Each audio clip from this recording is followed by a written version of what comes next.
La casa está en medio de la nada, una mansión victoriana al borde de un lago en Escocia, rodeada de montañas y de niebla que en invierno no se marcha nunca del todo.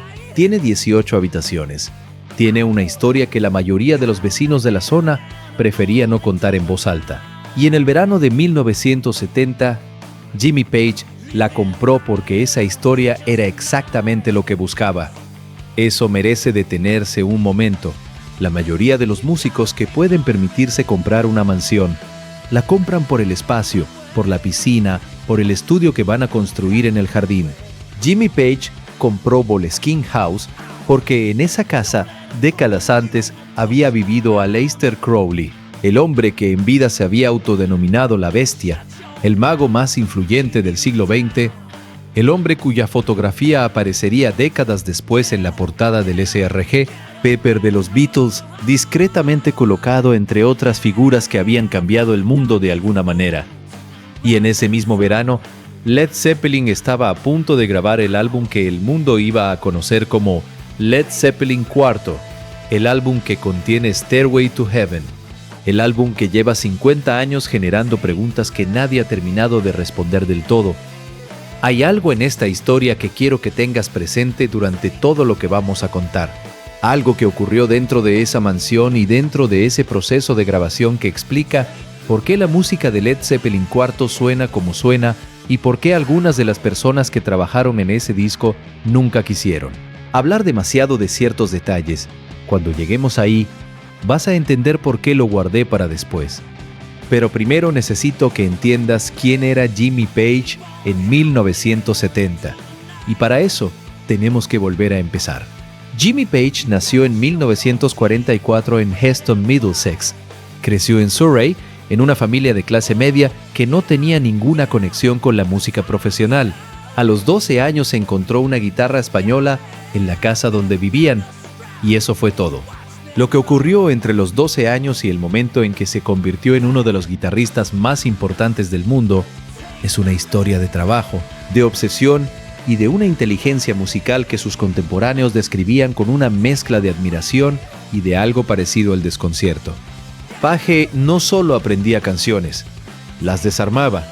Quería saber por qué funcionaban, qué había en una progresión de acordes que hacía que el cuerpo respondiera de una manera determinada. Cómo la distorsión de una guitarra creaba una tensión que la versión limpia de la misma nota no podía crear. Era el tipo de curiosidad que no se sacia con saber tocar bien, que necesita entender el mecanismo completo. A los 16 años ya tocaba en bandas locales. A los 17, los productores de sesión de Londres sabían quién era. A los 20, era uno de los músicos de sesión más solicitados del país.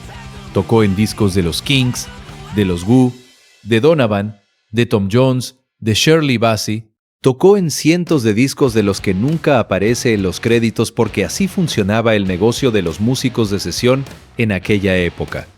Y todo ese tiempo, mientras tocaba para otros, estaba observando, absorbiendo, construyendo en su cabeza una idea de lo que él quería hacer cuando tuviera la oportunidad de hacer algo propio. La oportunidad llegó en 1968, cuando entró en los Yardbirds para reemplazar a Jeff Beck. Los Yardbirds llevaban meses en descomposición y Page lo sabía cuando aceptó. Lo que no sabía, o quizás sí sabía y por eso aceptó, era que de esa descomposición saldría algo completamente nuevo.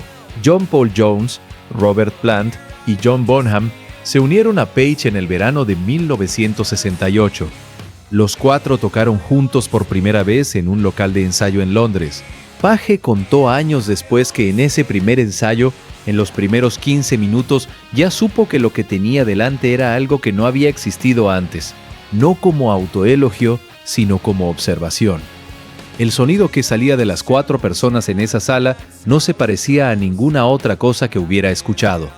Led Zeppelin I se grabó en 9 días. 9. En septiembre de 1968, en los Olympic Studios de Londres, con un presupuesto que no llegaba a los $2,000, y sonaba como si lo hubieran grabado con toda la amplitud del mundo disponible. Lo que vino después, Led Zeppelin II en 1969, Led Zeppelin III en 1970, fue la historia de una banda que crecía más rápido de lo que el mercado podía procesar. Cada álbum empujaba en una dirección diferente. Cada gira por Estados Unidos era más grande que la anterior. Las cifras de asistencia, de ventas, de cobertura de prensa rompían récords que habían pertenecido a los Beatles. Y en ese contexto, con esa velocidad, con esa presión que viene de ser la banda más importante del mundo cuando todavía no tienes 30 años, Jimmy Page compró Boleskine House. Para entender por qué eso importa, necesito contarte quién era Aleister Crowley. Crowley nació en 1875 en Leamington Spa, en el seno de una familia de los Hermanos de Plymouth, una denominación cristiana extremadamente conservadora. Su padre murió cuando él tenía 11 años. Su madre empezó a llamarle la bestia del apocalipsis. Crowley tomó ese apodo y lo hizo suyo con una frialdad que resultaba más perturbadora que cualquier gesto dramático. Estudió en Cambridge, era brillante en matemáticas y en literatura, escribía poesía, escalaba montañas, jugaba al ajedrez a nivel competitivo y era también desde muy joven alguien con una fascinación por los sistemas de conocimiento oculto que la Academia Victoriana miraba con desprecio, pero que existían en los márgenes de la cultura occidental desde hacía siglos: la cábala, la magia ceremonial, el hermetismo. Crowley los estudió todos con la misma meticulosidad con que había estudiado las matemáticas y los sintetizó en un sistema propio que llamó delema, una palabra griega que significa voluntad. El principio central de telema es una frase: haz lo que quieras, esa será toda la ley, que en su contexto original no significaba lo que parece a primera vista. Crowley lo explicaba con una paciencia que contrastaba con su reputación pública como la instrucción de encontrar y seguir la voluntad verdadera del ser. No los deseos superficiales, no los caprichos del momento, sino el propósito más profundo que cada individuo tiene y que la mayoría pasa la vida entera sin descubrir porque el ruido del mundo lo cubre. Pero la simplificación, haz lo que quieras, fue suficiente para que las autoridades religiosas de varios países lo persiguieran durante décadas, para que la prensa inglesa lo llamara repetidamente el hombre más perverso del mundo y para que el gobierno italiano lo expulsara de Sicilia en 1923, donde había fundado una comunidad llamada la Abadía de Telema. Vivió en Boleskine House entre 1899 y 1913. La eligió deliberadamente por su orientación geográfica. La casa mira hacia el noreste y según el ritual del mago Abramelin que Crowley se propuso realizar en esa propiedad, esa orientación era la adecuada para invocar al ángel de la guardia sagrada. El ritual requería meses de preparación y aislamiento riguroso. Crowley construyó una logia especial en la propiedad, preparó los materiales durante semanas y entonces lo interrumpió para unirse a la Orden de la Golden Dawn en Londres. El ritual nunca llegó a completarse del todo. Lo que Crowley documentó sobre los efectos de ese ritual incompleto, sobre las entidades que había invocado sin poder después contener correctamente porque el proceso no había terminado, es parte de la historia de Boleskine que Page conocía con detalle antes de comprarla. Murió en 1947 en una pensión de Hastings, sin dinero y sin la audiencia de años anteriores. La reputación de haber sido el hombre más perverso del siglo XX lo siguió hasta el final. Sus últimas palabras, según los distintos relatos que existen de ese momento, fueron de perplejidad. El hombre que había pasado 50 años investigando la pregunta de qué hay después de la muerte, que había construido un sistema entero alrededor de esa pregunta, murió sin una respuesta que pudiera comunicar a nadie. Jimmy Page descubrió a Crowley en los años 60, cuando tenía poco más de 20 años, y lo que encontró en sus escritos, en su teoría de la magia, en su idea de la voluntad como fuerza central del universo, le resultó compatible con su manera de entender la música. Page pensaba en la música como tecnología, como un sistema capaz de producir efectos concretos en quienes lo experimentaban si se construía con la suficiente precisión técnica. La composición, los tonos, la estructura rítmica, no solo como elementos estéticos, sino como mecanismos que actuaban sobre el sistema nervioso y sobre algo que, según Page, iba más allá del sistema nervioso. Esa idea, la de la música como tecnología de transformación, fue la que guió el proceso de creación de Led Zeppelin cuerdo. Y si eso suena pretencioso, conviene recordar que Led Zeppelin Purve lleva 50 años siendo uno de los discos más escuchados del planeta. Algo hace que la gente vuelva a él, y la pregunta de qué es ese algo merece algo más que una respuesta fácil. El álbum que el mundo llama Led Zeppelin Cube no tiene título oficial. La portada no tiene el nombre de la banda. La cubierta interior muestra 4 símbolos, uno por cada miembro, y esos símbolos son lo más parecido a una firma que el álbum tiene. La decisión fue de Page, y la razón que él dio fue que quería que el álbum se sostuviera solo, sin el nombre de una banda famosa como garantía, sin ningún texto que orientara al oyente antes de escuchar. Quería que la música llegara sin mediación. Atlantic Records, la discográfica, se opuso. Argumentaron que era un suicidio comercial, que nadie iba a comprar un disco sin título de una banda sin nombre en la portada. La discusión duró semanas. Page no cedió. El álbum llegó a las tiendas en noviembre de 1971 sin título ni nombre de banda visible. Vendió 37 millones de copias, sigue siendo uno de los discos más vendidos de la historia. Pero volvamos a la grabación, porque ahí es donde la historia se complica de una manera que los libros de rock no suelen contar del todo. La decisión de grabar Led Zeppelin Curve en Headley Grange fue de Page. Headley Grange era una casa señorial del siglo XVIII en Hampshire que había funcionado como asilo de pobres hasta el siglo XIX y que en los años 70 se alquilaba a bandas de rock como espacio de ensayo y grabación. Las condiciones eran precarias, no había calefacción central. En invierno, el frío se metía por las paredes de piedra de una manera que hacía difícil concentrarse. Led Zeppelin ya había grabado partes de Led Zeppelin 3 allí. Page quería volver porque había algo en ese espacio, en la acústica de esas habitaciones construidas en otra época, que producía un sonido que los estudios convencionales no podían reproducir. El sonido del ambiente. El sonido de una habitación con historia. El ingeniero de sonido Andy Jones llegó a Headley Grange con una unidad móvil de grabación de los Rolling Stones, y lo primero que hizo casi por casualidad fue lo que convirtió Cuando los Santos Marchan, que es como podría traducirse el título de la pista de batería más famosa de la historia del rock, en lo que todos conocen. John Bonham había estado bebiendo. Era por la tarde. Bonham bebía bastante casi siempre, y eso era algo que todos en la banda y en el equipo habían aprendido a gestionar como podían. Bonham era el mejor batería del mundo y también era un hombre que se relacionaba con el alcohol de una manera que ya en esas fechas generaba preocupación entre quienes lo conocían de cerca. Bonham se sentó a la batería en el hall de entrada de Headley Grange. Jones conectó los micrófonos y Bonham empezó a tocar lo que después se convertiría en el patrón rítmico de When the Levee Breaks. Lo que Jones escuchó en los monitores lo detuvo.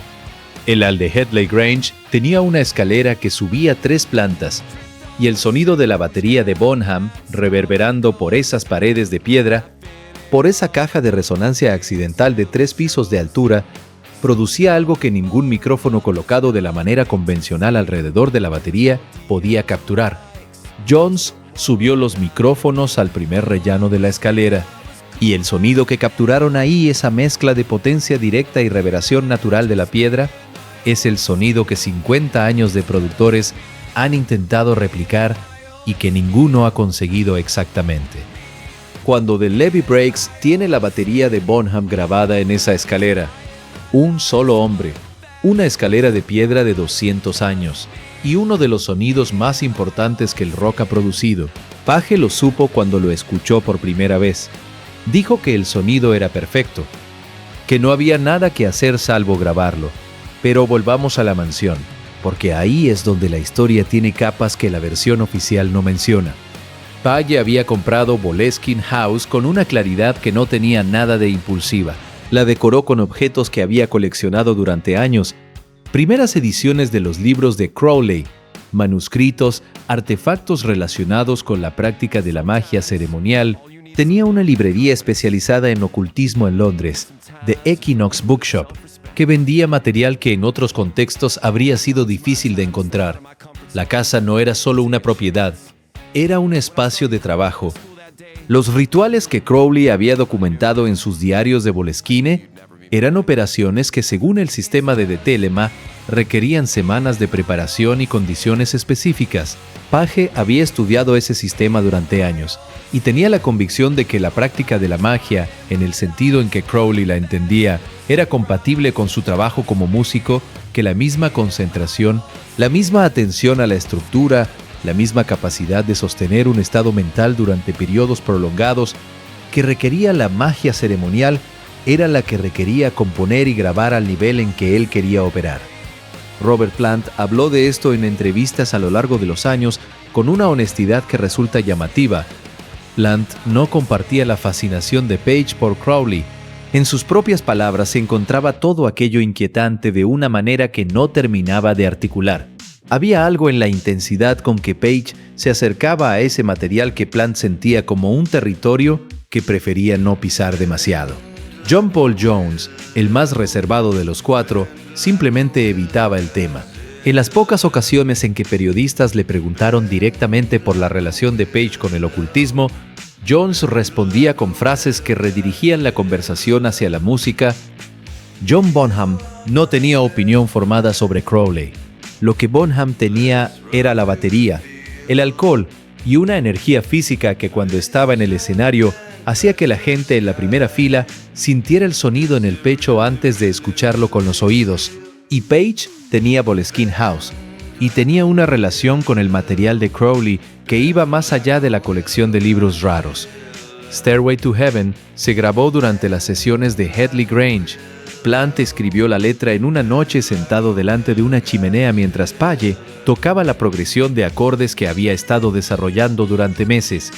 Años después, Plant dijo que las palabras llegaron solas, que apenas tuvo que pensar en ellas, que salían mientras Page tocaba como si ya estuvieran escritas en algún sitio, y él solo las estuviera leyendo en voz alta. Esa descripción del proceso creativo, la de algo que llega de fuera, que fluye sin esfuerzo aparente, es una descripción que aparece con frecuencia en los relatos de artistas que trabajan en estados de alta concentración o de lo que algunos psicólogos llaman flujo. Page habría reconocido también otro vocabulario para esa experiencia. Crowley escribía sobre estados similares en sus diarios, sobre el punto en que la práctica mágica lleva al practicante a un lugar donde la distinción entre lo que uno genera y lo que llega de algún otro sitio se vuelve porosa. Si eso es lo que ocurrió aquella noche en Headley Grange, frente a la chimenea, con Plant escribiendo y Page tocando, nadie puede saberlo con certeza. Lo que sí se sabe es que Stairway to Heaven se escribió en una noche, casi sin correcciones, en una primera versión que era muy parecida a la final. La letra tiene capas de interpretación que durante 50 años han mantenido a musicólogos, fans y practicantes de tradiciones esotéricas ocupados en paralelo, sin que sus conclusiones interfieran demasiado entre sí, porque cada grupo lee la misma canción desde un idioma diferente. La escalera al cielo. La mujer que compra todo lo que quiere y que en algún punto del camino descubre que hay otra manera de llegar a donde quiere ir. Las palabras que tienen dos significados. El momento en que la canción muda de pie la mitad del camino y el rock delicado del principio se convierte en otra cosa completamente, en el solo de guitarra que Page describe como el más importante que ha grabado en su vida. Hay una lectura de esa canción que cabe perfectamente dentro de la tradición de la canción folk y del rock psicodélico de principios de los 70. Y hay otra lectura que solo tiene sentido si uno conoce el sistema de Crowley, la idea de la voluntad verdadera, la diferencia entre lo que el mundo material ofrece y lo que el trabajo espiritual puede revelar. La escalera no como metáfora vaga, sino como referencia a un concepto concreto dentro de ese sistema. Las dos lecturas coexisten en la canción sin que una cancele a la otra. Page no ha confirmado ni negado ninguna de ellas de manera definitiva a lo largo de 50 años de entrevistas, y esa ambigüedad sostenida, lejos de ser evasión, es parte de lo que hace que la canción siga generando conversación, mientras otros temas del mismo periodo han quedado anclados en su época. ¿Fue deliberada esa ambigüedad?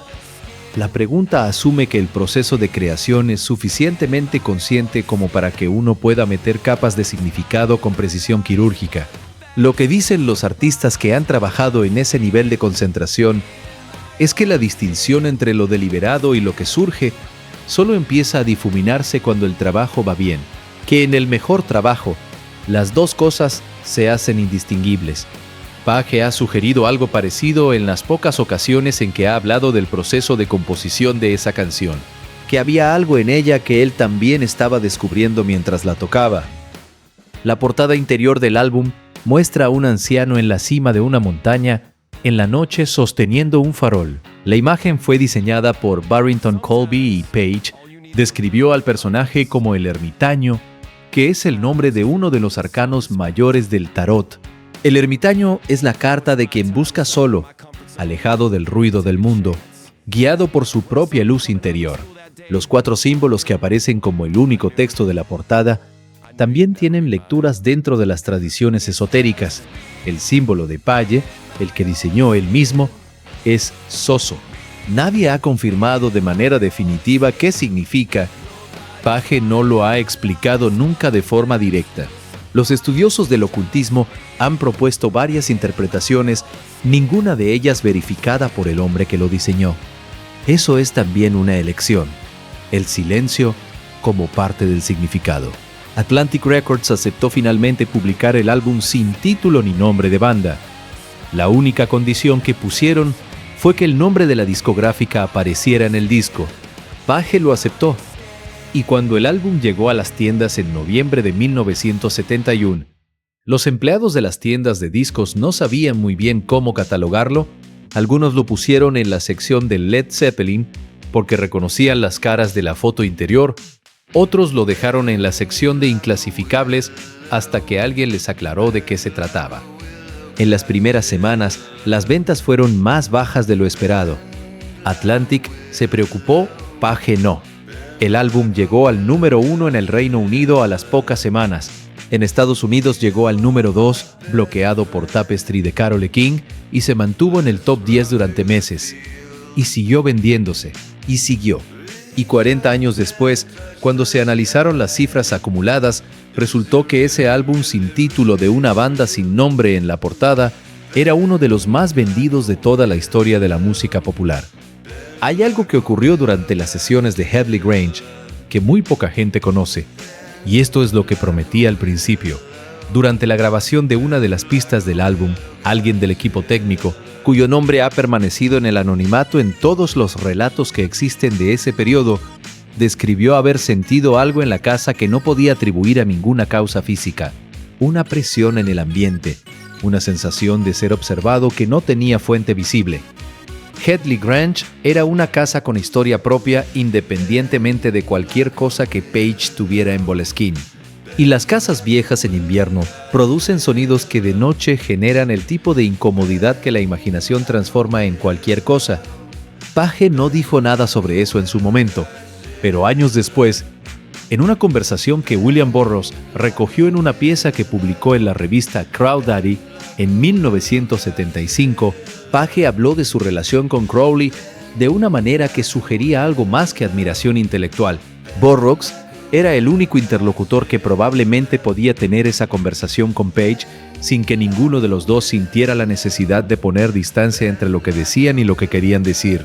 Lo que Page dijo en esa conversación con Burroughs fue que creía en la eficacia de los sistemas mágicos como tecnología, que Crowley había desarrollado un sistema que funcionaba si se aplicaba con la suficiente rigor, y que la música, específicamente la música que él hacía con Led Zeppelin, tenía la capacidad de producir efectos en los oyentes que iban más allá del entretenimiento, que cuando estaba construida de la manera correcta, podía cambiar el estado mental de quien la escuchaba de maneras que el vocabulario del negocio de la música no tenía palabras para describir.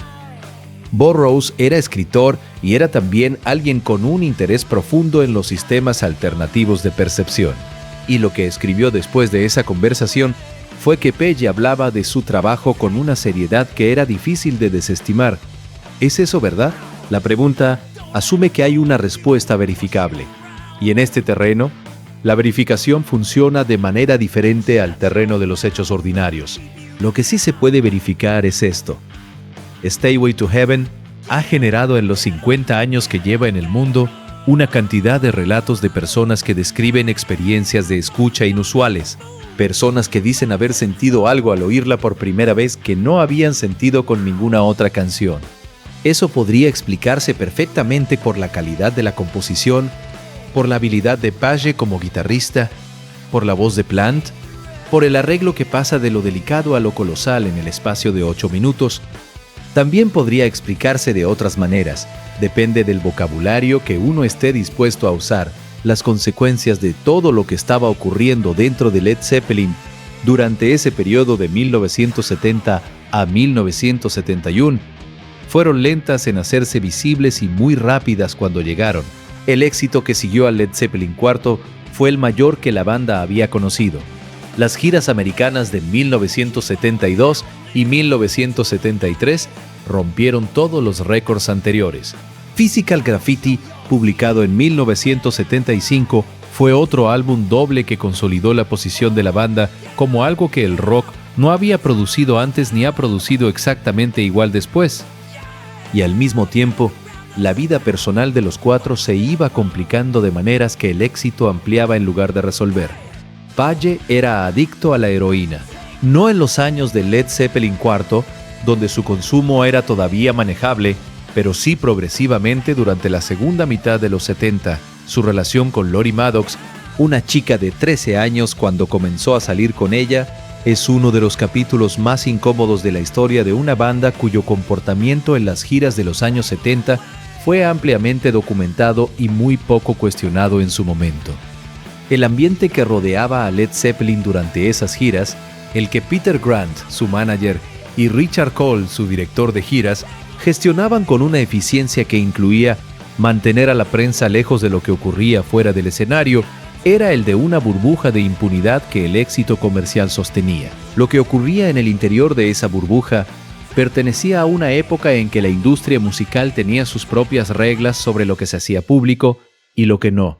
Plant sufrió un accidente de coche en Grecia en agosto de 1925 que le dejó el tobillo destrozado y lo mantuvo inmovilizado durante meses. Mientras se recuperaba, su hijo Karak enfermó de una infección estomacal y murió en julio de 1977. Tenía 5 años. Plant lo supo mientras estaba de gira en Estados Unidos. Led Zeppelin canceló las fechas que quedaban y volvió al Reino Unido. La muerte del hijo de Plant fue el momento que muchos de los que rodeaban a la banda identificaron después como el punto donde algo cambió de manera irreversible. La música siguió.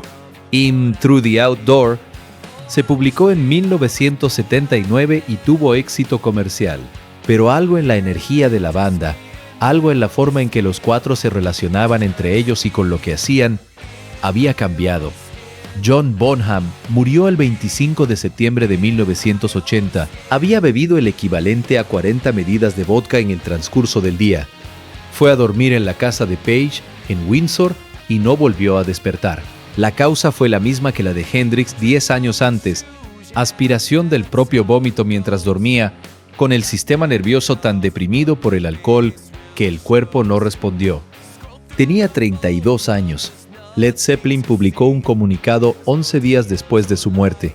Decía que la banda no podía continuar sin él, que seguir sin Bonham era impensable. Y no siguieron. Boleskine House ardió en 2015. Un incendio de origen desconocido destruyó la parte principal del edificio. La estructura de las paredes quedó en pie, ennegrecida.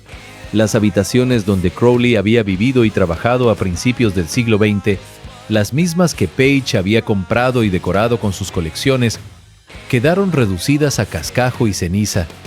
Page había vendido la propiedad en 1992, después de que la primera relación seria con el lugar se hubiera ido diluyendo. La persona que la compró hizo algunos trabajos de restauración.